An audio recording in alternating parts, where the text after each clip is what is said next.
সে তার সবচেয়ে বড় গুণ হলো সে সম্মান করে, সিনিয়রদের সম্মান করে। তার একটা সিনিয়র যদি সে যায়, সে কিন্তু দাঁড়িয়ে গিয়ে তারে সম্মান করে এবং আশেপাশের লোকরে বলে, "এই ভাই আসছে, চেয়ার দাও।" আসসালামু আলাইকুম ভাই, কেমন আছেন? জি, ওয়ালাইকুম সালাম, ভালো আছি। কমল দা, অনেকদিন পর আপনার সাথে দেখা, আলহামদুলিল্লাহ ভালো আছি। আপনাকে দেখে ভালো লাগলো।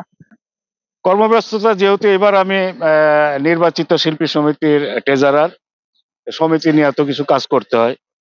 মিশা সাহেব, আমরা যারা আছি আমাদের সাথে তার প্রত্যেকদিন কথা হচ্ছে, সে তার নির্দেশেই আমরা কাজগুলা করতেছি।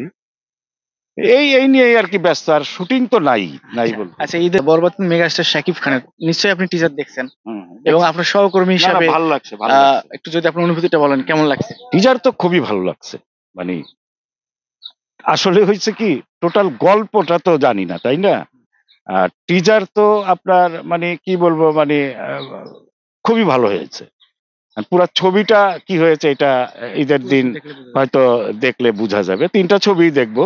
তো প্রথম বরবাদটাই দেখবো আশা করি। বিষয় তারপরে হচ্ছে যে অনেকে একটা মানে ক্রাউড আছে শাকিব-এনদের, যে তুফান প্রিয়তমার রেকর্ড ভাঙবে বরবাদ, এরকম একটা হাইপ আমরা শুনতেছি বিভিন্ন সোশ্যাল মিডিয়ায়।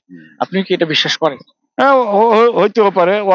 ওরটা যদি ওই ভাঙে তাহলে তো আরো ভালো।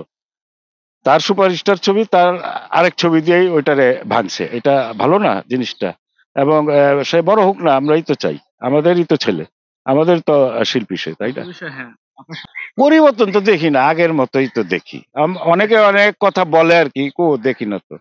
কেউ আজ পর্যন্ত আয়া বললো না যে, "ভাই সাকিব ভাইয়ের কাছে গেছিলাম, এই অপমান করলো, এই সেই।" এগুলা তো শুনি না। তো অবশ্যই ভালো আছে এবং সে তার সবচেয়ে বড় গুণ হলো সে সম্মান করে। সিনিয়রদের সম্মান করে।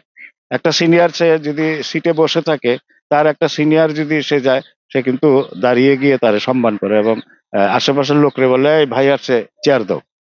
এটা ওই না করলেও তো পারে। কিন্তু ওর ভিতরে এগুলা নাই। কোনো হিংসা নাই, জেলাসি নাই। এদিকে খুব অমায়িক ছেলে সে। দুইজনরে আমি একটা ব্যাখ্যা দিয়ে বলতে পারি। ২ টা কুস্তিগির মারামারি করতেছে। যে কুস্তিগিরের জোর বেশি, ওই তো জিতবে।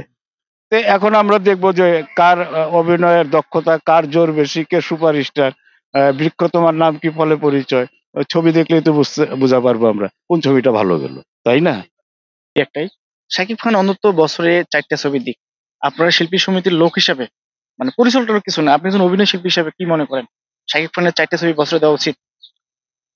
এখন শাকিব খানের ছবি যদি আপনার বছরে সে ৪ টা দেয়, তাহলে ৪ জন হলগুলো তো শুধু এক সাকিব দিয়ে বাঁচাতে পারবে না।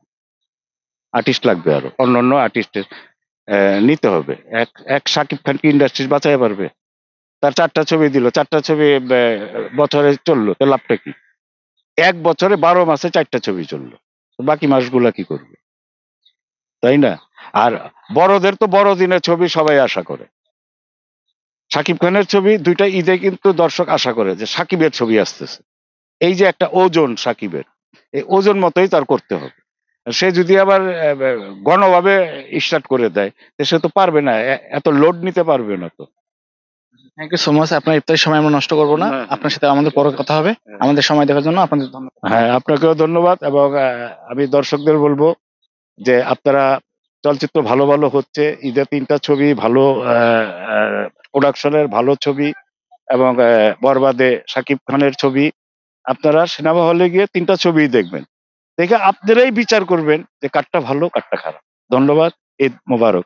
সালাম। থ্যাংক ইউ আপনাকে।